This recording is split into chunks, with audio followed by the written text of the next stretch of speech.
እንግዲህ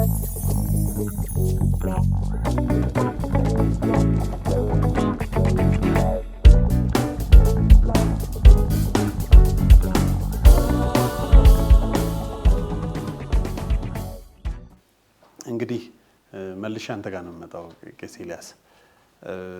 አሁን መጽሐፍ ቅዱስን ስናጠና ያው ውይይታችን መጽሐፍ ቅዱስን መሰረት ያደረገ ስለሆነ አንድን ነገር መጽሐፍ ቅዱስ አንድን ተመሳሳይ ርዕሰ ጉዳይ አንድን ተመሳሳይ ኢቨንት በተለያየ ቃላት የመግለጽ ነገር አለው።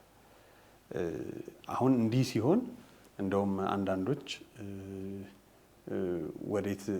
ወዴት ጽንፍ ይወስዱታል፣ መጽሐፍ ቅዱስ እርስ በርሱ ይጋጫል እስከ ማለት ድረስ የሚደርሱ ሰዎች አሉ። አሁን እንደዚህ አይነት ነገሮች ከሚንጸባረቅባቸው ክፍሎች ውስጥ አንዱ የኢየሱስ ክርስቶስ ትንሣኤ ነው። ኢየሱስ ክርስቶስን ማን አስነሳው ብለን መጽሐፍ ቅዱስ ላይ ከሙታን እንዴት ተነሳ ብለን ስንጠይቅ 3 አይነት 4 አይነት መልስ ልናገኝ እንችላለን። ይህንን ነገር እንዴት ነው በመጽሐፍ ቅዱስ ልናይ የሚገባን? እግዚአብሔር ይመስገን። እኔ በዚህ በጣም ከሚደሰቱ ከሚባረኩ ሰዎች መካከል ነኝ። በቃ ጨዋ ያደርገናል። መጽሐፍ ቅዱስ በሚመራን መንገድ እንሄዳለን እና እንደውም ስለ ክርስቶስ የምንናገረውን ነገር በደንብ በጥበብ በማስተዋል እና በፈሪሃ እግዚአብሔር ይዘን ቃሉን በማክበርና የቃሉን ምሪት ተከትለን ቃሉ የሚለንን ብቻ ከተጻፈው ሳናልፍ የማመን አካሄዳችንን ያጠነክርልናል።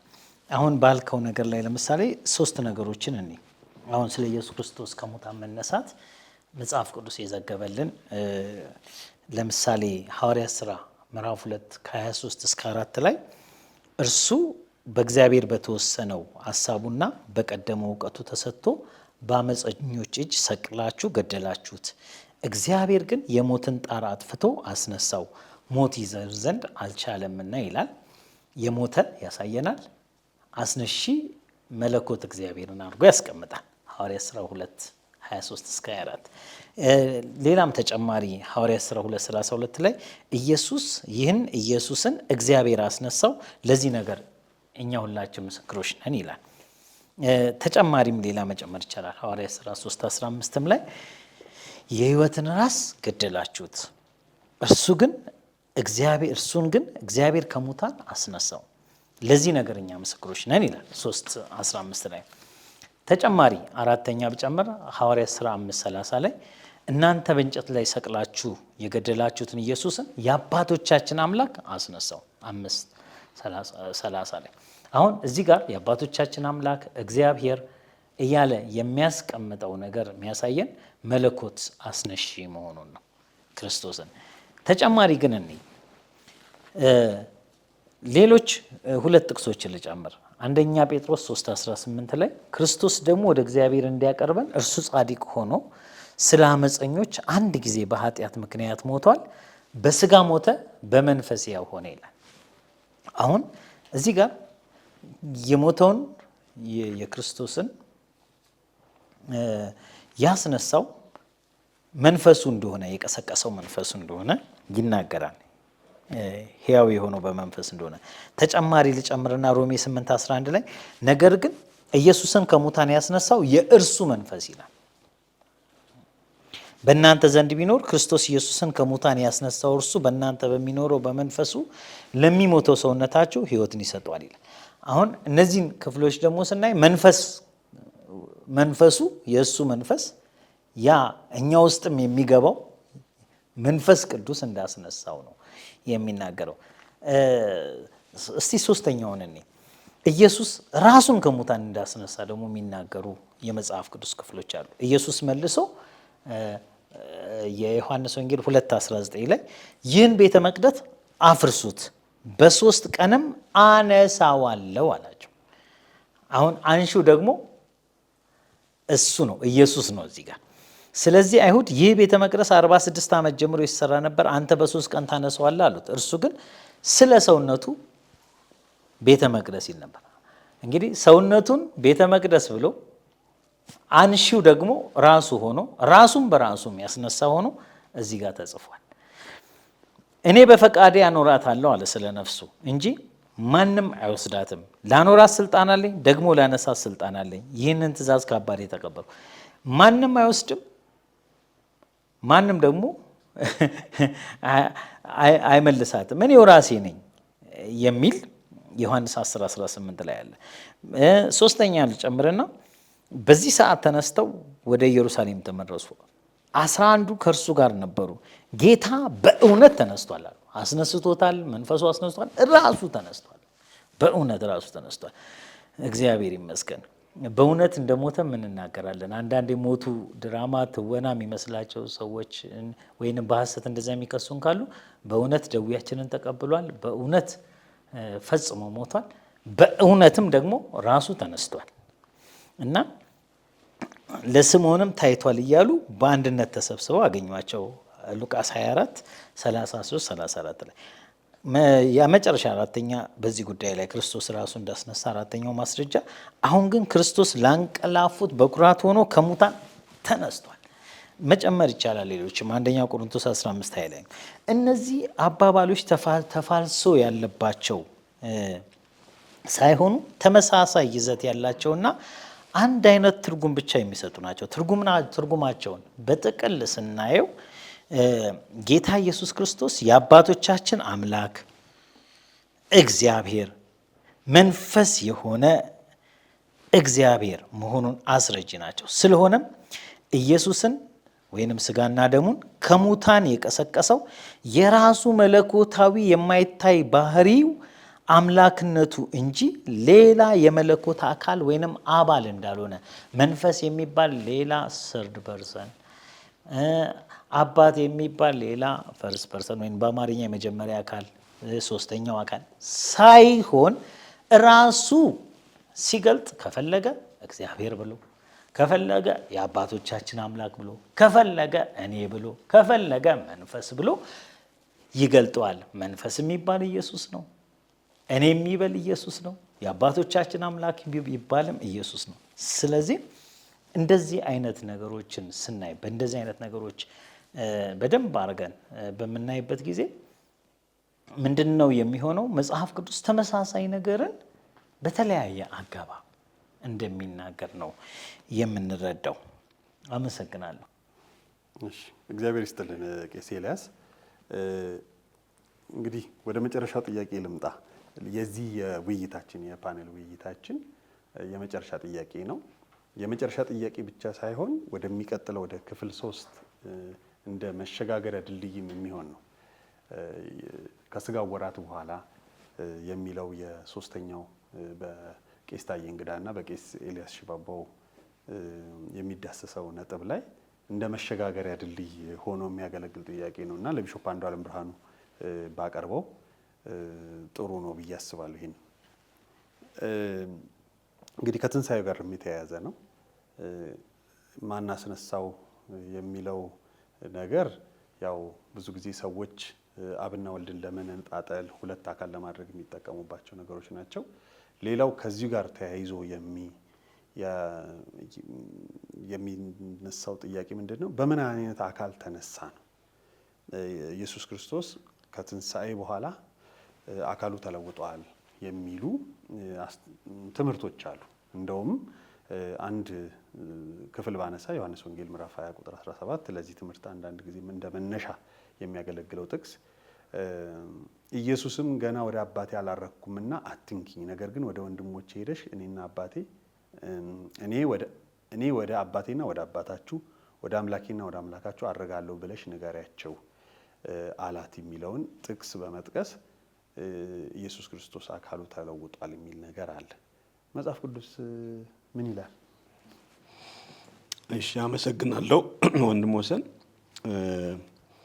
መጽሐፍ ቅዱስ ምን ይላል? ጥሩ ጥያቄ ነው በጣም።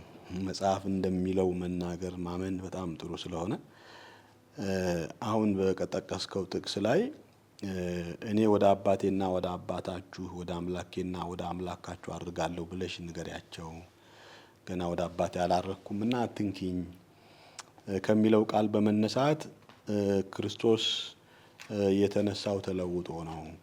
እንግዲህ እንደምረዳው ይሄ ጥቅስ በዛ መልኩ የሚጠቀስበት ምክንያት አትንኪኝ ማለቱ እንግዲህ በከበረ ስጋ እንግዲህ ከተነካ ሊረክስ ይችላል ተብሎ ታስቦ ይሁን ምን አላውቅም፣ ግን በከበረ ስጋ ስለሆነ ተነስቶ ያለው መነካት የለበትም ከሚል አይነት ይመስለኛል ካልተሳሳትኩኝ የጥያቄው ይዘት። ግን እሱ አትንኪኝ ያለበት ምክንያት በመጀመሪያ ተለውጦ መነሳቱን የሚያመለክት አይደለም። ምክንያቱም ከተነሳ በኋላ ቶማስም ነክቶታል። ከማድረጉ በፊት ቶማስ እጅህን በጎኔ አግባ እና የተነሳሁት እኔው እንደሆንኩ ብሎ ለማለት እንደተነካ አለ እዛው ዮሐንስ ወንጌል ምዕራፍ 20 ላይ በሌሎች ቁጥሮች ላይ ተጠቅሷል። እና በምን አይነት አካል ተነሳ የሚለው ነው ትልቅ ጥያቄ የሚሆነው። በምን አይነት አካል ተነሳ? ተለውጦ ነው ወይ የተነሳው የሚለው ቀጥተኛ መልሱ መጽሐፍ ምን ይላል፣ መጽሐፍ ቅዱስ ምን ይላል ስለሆነ ያልከው ጥቅሶቹን እናገራለሁ። ክርስቶስ በተሰቀለበት፣ በተቀበረበት፣ በሞተበት በዚያው ሰውነቱ እንደተነሳ ነው የእግዚአብሔር ቃል የሚነግረን፣ መጽሐፍ ቅዱስ የሚነግረን። አልተለወጠም። ይሄ ጥቅሱም ይሄን አይልም። ጥቅሱ ራሱ ክርስቶስ የሞተው በሌላ አካል የተነሳው ደግሞ በሌላ አካል ነው አይልም። ጥቅሱ ተለውጦ ተነሳ አይልም። ኢንተርፕሪቴሽን ነው ወይ ግምት ነው ወይ ሌላ ትምህርት ነው እዚህ ጋር የገባው እንጂ ተለውጦ ተነሳ የሚል የለም። የተነሳው በሌላ አይነት አካል ነው አይልም። አትንኪኝ ያለበት ምክንያት ሊኖረው ይችላል። መነሳቱን ለደቀ መዛሙርቱ ሄዳ እንድትነግር ከማለት ሊሆን ይችላል፣ ወይም ሌላ ምክንያት ይሆናል። ያልተጻፈ ነገር ባናነብ ያው ጥሩ ነው። ግን የእግዚአብሔር ቃል በግልጽ የሚነግረን ኢየሱስ ክርስቶስ የተነሳው በሞተበት ስጋ እንደሆነ ብዙ ማስረጃዎች አሉ።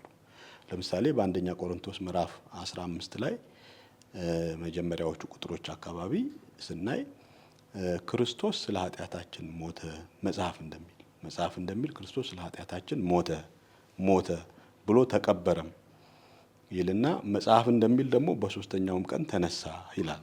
ክርስቶስ የሞተው የተቀበረው ተነሳ ነው የሚለው። እዛው የሞተው የተቀበረው ራሱ እንደተነሳ ያመለክታል። በሐዋርያት ሥራ ምዕራፍ 13 ከቁጥር 36 እስከ 37 በተጻፈውም ክፍል ውስጥ ዳዊትም በራሱ ዘመን የእግዚአብሔርን ሐሳብ ካገለገለ በኋላ አንቀላፋ፣ ከአባቶቹም ጋር ተጨምሮ መበስበስን አየ ይልና ይህ እግዚአብሔር ያስነሳው ግን መበስበስን አላየም ይላል።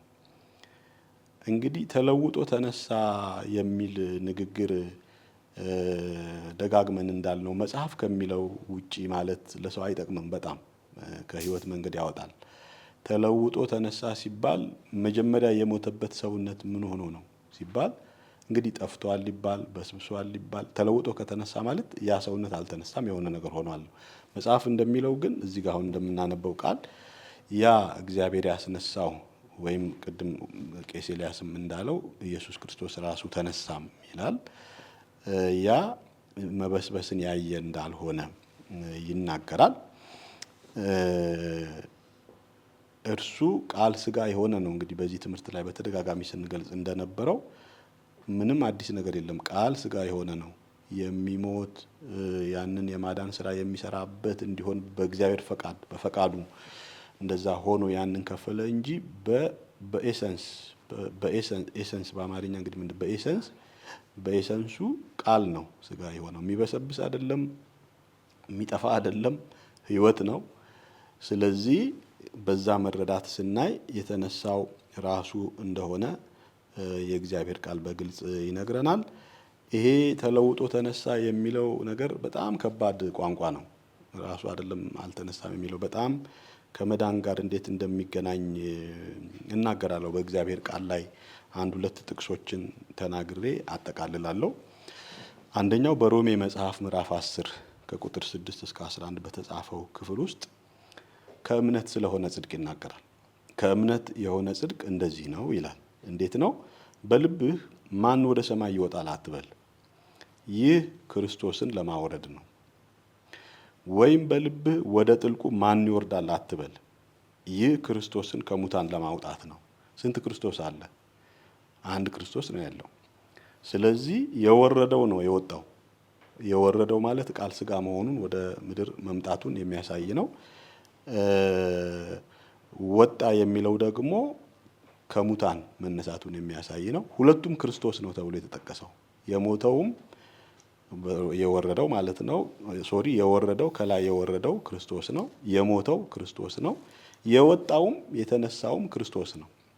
ከሙታን ለማውጣት ነው ይላል እና ነገር ግን ምን ይላል? በአፍህ በልብህም ሆኖ ቃሉ ቀርቦልሃል። ይህም የምንሰብከው የእምነት ቃል ነው። እንግዲህ የሚሰበከው የእምነት ቃል ኢየሱስ ጌታ እንደሆነ በአፍህ ብትመሰክር እግዚአብሔርም ከሙታን እንዳስነሳው በልብህ ብታምን ትድናለህና። እግዚአብሔር ከሙታን እንዳስነሳው የተባለው ይህ ክርስቶስን ከሙታን ለማውጣት ነው የተባለው። ያ የወረደው የሞተው ራሱ ነው የተነሳው ብሎ ነው የሚናገር ያለው።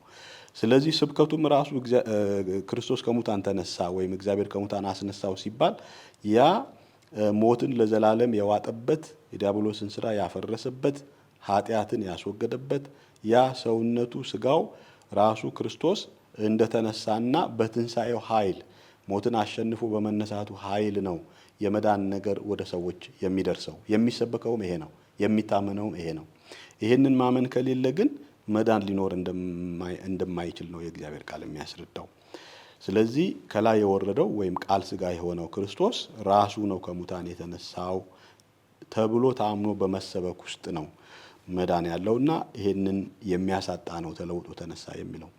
ሌላም እንደዚሁ ሁለተኛ የምጠቅሰው ቃል በአንደኛ ቆሮንቶስ ምዕራፍ 1 ቁጥር 23 ላይ እኛ ግን የተሰቀለውን ክርስቶስን እንሰብካለን ነው የሚለው። ይሄ እንግዲህ ክርስቶስ ሞቶ ተቀብሮ ተነስቶ አርጎ ለጳውሎስም ተገልጦ ጳውሎስ ሰባኪ ሆኖ የቆሮንቶስ ቤተክርስቲያን ተመስርታ በጳውሎስም አገልግሎት ጭምር ነው። አሁን ጳውሎስ ነው ይሄን መልእክት የሚጽፈው። ጳውሎስ የሚሰብከው ያለው የተሰቀለውን ነው የሚለው። የተሰቀለውን ክርስቶስን እንሰብካለን ነው የሚለው። እንግዲህ የተሰቀለው ተለውጦ ተነስቶ ከሆነ የሚሰበከው የቱ ነው? የሚሰበከው የቱ ነው? የተሰቀለው የማይሰበክበት ወንጌል ሊያድን የሚችል አይደለም። የተሰቀለው ክርስቶስ ሲሰበክ ያ እየተሰበከ ነው መዳን የሚባል የዘላለም ሕይወት የሚባል ነገር የሚገኘው እና የተሰቀለውና የተቀበረው ተለውጦ ከሆነ የተነሳው የተሰቀለውን እንሰብካለን የሚል ቋንቋ ሊኖር አይችልም፣ ቃሉ ራሱ ማለት ነው። ስለዚህ የተሰቀለው በመለወጥ እንደጠፋ የሚነገርና የሚታመን ከሆነ የወንጌልን ስብከት ሁሉ ከንቱ የሚያደርግ ነገር ነው። በጣም ከባድ ነው። ያልተሰቀለ የሚሰበክበት ወንጌል የክርስቶስ ወንጌል ሊሆን አይችልም። የክርስቶስ ወንጌል የተሰቀለው ክርስቶስ የሚሰበክበት ነው። ይሄን ሲባል ጥቅሱን ይዤ ነው የምናገረው። ተሰቀለ ማለት ሞተ፣ ተቀበረ፣ መጽሐፍ እንደሚል በሶስተኛው ቀን ከሙታን ተነሳ፣ አረገ፣ ይመጣል። ሰፊ ነገር አለው ውስጡ። ግን የተሰቀለው ራሱ ነው። እነዚህ ነገሮች ሁሉ የሆኑት በተሰቀለው በራሱ ነው የሚል ነገር ስለሆነ ትክክለኛ የወንጌል ስብከት የተሰቀለው ክርስቶስ ራሱ ተነሳ ተብሎ የሚሰበክበት ወንጌል ነው። ከዚህ ውጭ የሆነ ወንጌል ሲሆን እንግዲህ ሌላ ወንጌል ነው ሊሆን የሚችለው እንጂ ሐዋርያት የሰበኩት ወንጌል ሊሆን አይችልም። ስለዚህ በምን አይነት አካል ተነሳ ላልከው ጥያቄ ቀጥታ መልስ ስንናገር በተሰቀለበትና ቃል ስጋ በሆነው በራሱ አካል ተነሳ ነው የእግዚአብሔር ቃል የሚነግረን። ቄስላስ ምናልባት መልካም ከዚህ ቢሾፕ አንዱዓለም ካቆሙበት ልቀጥልና የተሰቀለውን እንጂ የተለወጠውን አንሰብክም። ስለዚህ የተሰቀለው ጌታ አልተነሳም የሚል ግምት ያላቸው ሰዎች ካሉ ምን ማለት ነው? የተነሳው የከበረ ነው፣ የተሰቀለው ግን የተዋረደ ነው ማለታቸው ነው። ይህንን ደግሞ ሞኝነት እንደሆነ ጥበብም ከመሰላቸው ሰዎች ስህተት እንደሆነ ሲናገር አውቀውትስ ቢሆን የክብርን ጌታ ባልሰቀሉት ነው የሚለው። ስለዚህ የተሰቀለው ራሱ የክብር ነው። ትንሣኤ ብቻ አይደለም ያከበረው፣ ራሱ ክቡር ነው። ክቡር ስጋው ይለዋል መጽሐፍ ቅዱስ። ስጋው ክቡር ከሆነ የተሰቀለው ራሱ የከበረው ነው። ስለዚህ በትንሣኤ በመክበር ተለውጦ የሚል አካሄድ ተገቢ አይደለም እና ክርስቶስ ግን ይህንን ነገር በብዙ ነገር አረጋግጧል። እንደውም መጽሐፍ ቅዱስ ብዙ ማስረጃ ካለው ነገር አንዱ ራሱ የሞተው መነሳቱን ሐዋርያት ሥራ 1:22 ላይ በብዙ ማስረጃ ከሕማማቱ በኋላ ሕያው ሆኖ ራሱን አሳያቸው እንጂ የተለወ ሌላ አይደለም ያሳያቸው።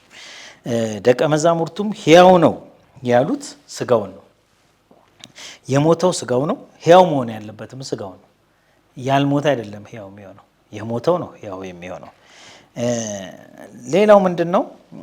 በሮሜ ላይ ሲያረጋግጥልን 8:34 ላይ በጣም ደስ ይላል። የሞተው ይልና ይልቁንም ከሙታን የተነሳው የሞተው ነው ከሙታን የተነሳው። በእግዚአብሔር ቀኝ ያለውም የሞተው ይልቁንም ከሙታን የተነሳው አሁን ከብሮ በእግዚአብሔር ቀኝ ከፍ ከፍ ብሎ ወይም በግርማው ዙፋን ቀኝ ተቀምጦ ያለው ወይንም ቆሞ ያለው እስጢፋኖስ ያየው በእግዚአብሔር ቀኝ ያለው ስለኛ የሚማልደው ክርስቶስ ኢየሱስ ነው ይላልና አሁን የምልጃም አገልግሎት ቆሟል ማለት ነው። የሞተው ካልተነሳ ሰማይ ላይም የታረደው በግ ነው የታየው፣ ያልታረደ በግ አይደለም፣ የታረደው በግ ነው የታየው። ስለዚህ እግዚአብሔር የሞትን ጣር አጥፍቶ አስነሳው ሲባል የሞት ጣር የነበረበትን ያስነሳው ማለት ነው። የሞት ጣር ከብርቱ ጩኸት ከእንባ ጋር ከሞት ሊያድነው ወደሚችል ጸሎትና ምልጃ አቀረበለት የተባለው እሱ ያ ምልጃው ያ ጩኸት ያ ሕያው የሆነ መስዋዕት ነው የተነሳው ማለት ነው። ዳዊት ስለ እርሱ እንዲህ ይላል፣ ጌታን ሁል ጊዜ በፊት ያየሁት እንዳልታወክ በቀኜ ነው። ስለዚህ ልቤን ደስ አለው፣ ልሳኔም ሐሴት አደረገ። ደግሞም ስጋዬ በተስፋ ያድራል ማለት የመነሳት ተስፋ ይዞ ነው ስጋው በምድር ልብ ወይንም በመቃብር የቆየው። ቅዱስን ማበስበስን ያዘ እንዳሰጠውም ነው የሚለው። ቅዱሱ ያለው መጽሐፍ ቅዱሳችን ክርስቶስን የሞተው እንደሆነ ያስታውቃል። እና ክርስቶስ ከሙታን ተነስቶ ወደፊት እንዳይሞት ሞትም ወደፊት እንዳይገዛው እናውቃለን። መሞትን አንድ ጊዜ ለኃጢአት ሞቷል፣ በሕይወት መኖርን ግን ለእግዚአብሔር ይኖራል የሚል አለ። በመጨረሻ ግን እዚህ ጋር ሐዋርያት ሥራ ምዕራፍ 1 ላይ አንዱ ማስረጃ ምንድን ነው? የሞተው ከሙታን ተነስቶ በደብረ ዘይት ተራራ ላይ ሲያርግ የመላእክት ምስክርነት ምንድን ነው የሚለው? ይህ ከእናንተ ወደ ሰማይ የወጣው ኢየሱስ ወደ ሰማይ ሲሄድ እንዳያችሁት እንዲሁ ይመጣል። ያረገው የወጣው ከሙታን ተነስቶ ዘሴም ጂሰስ እሱ ነው የሚመለሰው፣ ሌላ አይደለም። የምንጠብቀው እሱ ነው የሚል ነገር አለና እነዚህ ነገሮች ታሳቢ ቢሆኑ መልካም ነው ማለት ነው። አመሰግናለሁ። እንግዲህ በማስረጃነት በጣም ብዙ ማስረጃዎች አሉ። የተነሳው የሞተውና የተቀበረው ራሱ ነው ለማለት አንድ በጣም ግልጽ የሆነ የተጻፈ ነገር አለ። ከሙታን ከተነሳ በኋላ ያዩት አይተው ተነሳ ተብሎ ሪፖርት ሲደረግ ከደቀ መዛሙርት መሃል ቶማስ በጭራሽ አላምንም አለ። በጭራሽ አላምንም ሲል መቼም ጌታ ኢየሱስ ክርስቶስ ቸር ስለሆነ አልፈረደበትምና ተገለጠ። ስለዚህ የተነሳው እሱ ራሱ መሆኑን ለማሳየት እና እጅህን በጎኔ አግባ ብሎ በጦር በተወጋው ጎኑ ላይ ቶማስ እጁን አስገብቶ አይቷል። ያ የተወጋው መስቀል ላይ የተወጋው ነው ሞቶ የተቀበረው። ስለዚህ የተነሳው ራሱ ነው። ያ በጣም ትልቅ ኤቪደንስ ነው የምትለው አለ መጨመር ነው። ዓይንም ሁሉ የወጉትም ያዩታል። የወጉት መቼ ነው? ከትንሣኤ በኋላ ነው ወይንስ ከትንሣኤ በፊት? ያልተወጋውን አይደለም ያዩት። ስለዚህ የምድር ወገኖች ሁሉ ስለ እርሱ ዋይ